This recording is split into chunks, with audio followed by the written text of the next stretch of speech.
Hello friends. आज की महत्वपूर्ण प्रेस वार्ता में आपका स्वागत है।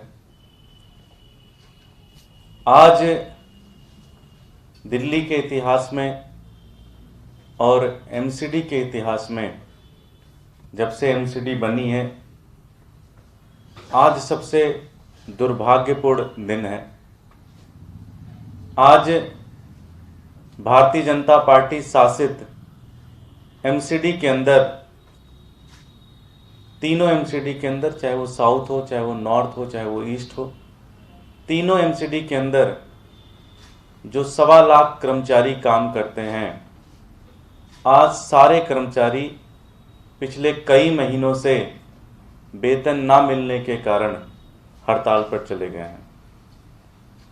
आज पूरा सिविक सेंटर, जो साउथ और नॉर्थ का एक तरीके से एमसीडी का कार्यालय है, आज वहाँ पर मेयर के पीए से लेकर सुरक्षा में लगे जो गार्ड हैं, वो सारे के सारे हड़ताल पर चले गए हैं। आज पूरी दिल्ली के अंदर हजारों लोगों को एमसीडी से जो जुड़ी हुई जो सुविधाएं मिलती हैं, एमसीडी से जुड़े हुए जो काम होते हैं, वो सारे के सारे ठप हो गए।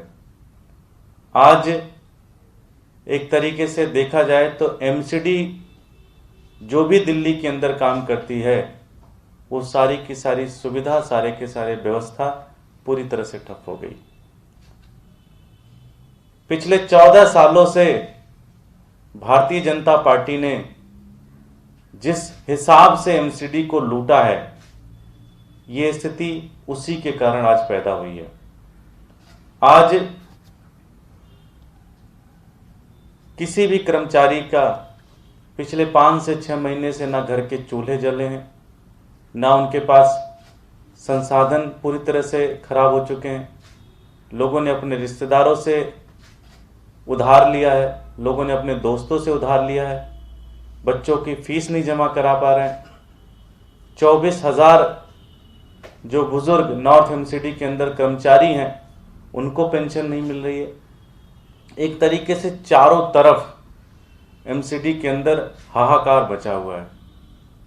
भारतीय जनता पार्टी ने इसको इस कदर लूटा है कि उसका जो सबसे बुरा प्रभाव पड़ रहा है, वो दिल्ली की जनता के ऊपर पड़ रहा है, और साथ ही साथ जो एमसीडी के अंदर जो कर्मचारी काम कर रहे हैं, उनके ऊपर पड़ रहा है। ऐसा लगता है कि भारतीय जनता पार्टी इन कर्मचारियों को वेतन ना देकर एक राजनीति कर रही है। इन कर्मचारियों के ऊपर राजनीति कर रही है, उनको सैलरी ना दे रही है, उनको वेतन ना देकर एक तरीके से दिल्ली सरकार को भी बदनाम करने का प्रयास कर रही है।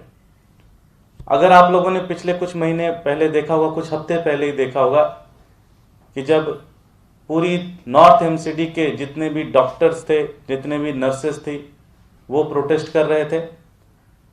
लगभग 1 महीने तक कभी वो जंतर मंतर पर हड़ताल पे बैठे हुए हैं, कभी वो अस्पताल के अंदर हड़ताल पे बैठे हुए हैं। 1 से 1.5 महीने तक उनको इधर से उधर घुमाया गया।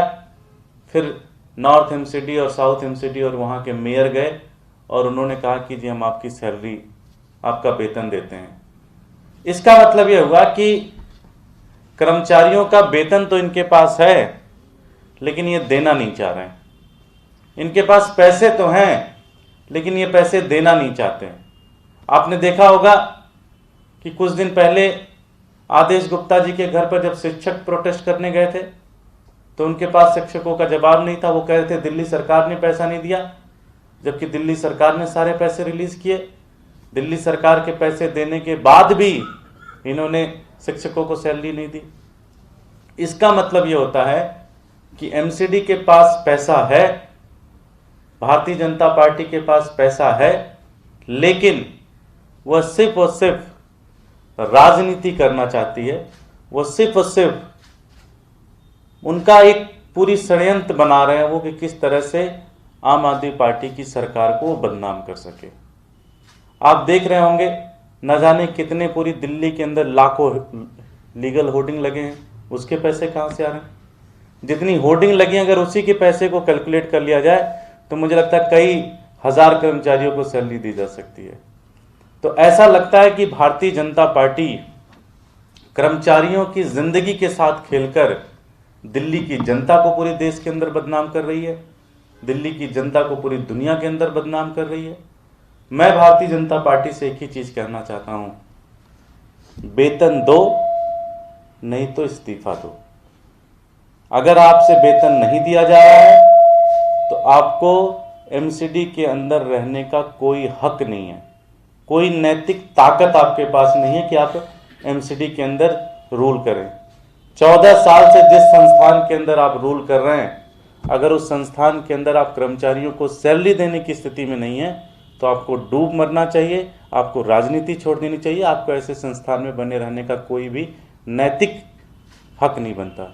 मैं भारतीय जनता पार्टी से, आम आदमी पार्टी भारतीय जनता पार्टी से मांग करती है कि आप राजनीति मत करें, आप कर्मचारियों की सैलरी तुरंत रिलीज करें, उनका वेतन तुरंत रिलीज करें।